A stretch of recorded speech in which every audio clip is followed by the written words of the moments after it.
జవహర్ నగర్, బాలాజీ నగర్లో అధికారుల కనుసన్నలలో అక్రమ నిర్మాణాల జోరు. గ్రేటర్ జిహెచ్ఎంసీ పరిధిలోని జవహర్ నగర్, బాలాజీ నగర్ ప్రాంతంలో అక్రమ నిర్మాణాలు రోజు రోజుకి పెరిగిపోతున్నాయి.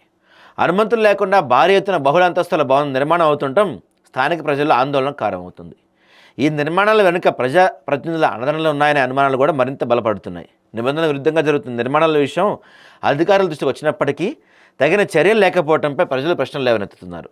నోటీసులు జారీ చేసిన తర్వాత కఠిన చర్యలు చేపట్టకపోవడం వెనుక కారణాలేంటన్న చర్చ బాలాజీనగర్ పరిధిలో సాగుతుంది. అక్రమ నిర్మాణాల వల్ల రహదారి విస్తరణకు ఆటంకం, డ్రైనేజీ వ్యవస్థ అస్తవ్యస్తం, ప్రజా భద్రతకు ముప్పు ఏర్పడుతుందని స్థానికులు ఆందోళన వ్యక్తం చేస్తున్నారు.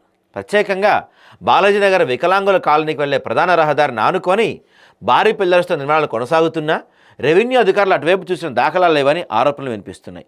వికలాంగులు కాలనీకి వెళ్లే దారిలో ఈ విధమైన అక్రమ నిర్మాణాలు ప్రమాదాలకు దారితీసే అవకాశాలు ఉన్నాయని కాలనీవాసులు చెబుతున్నారు. ప్రజల ప్రాణాలు, ఆస్తుల భద్రత పక్కన పెట్టి అక్రమాలకు మౌన సమ్మతి ఇస్తున్నారా అంటూ జిహెచ్ఎంసీ అధికారులపై విమర్శలు ఎత్తున్నాయి.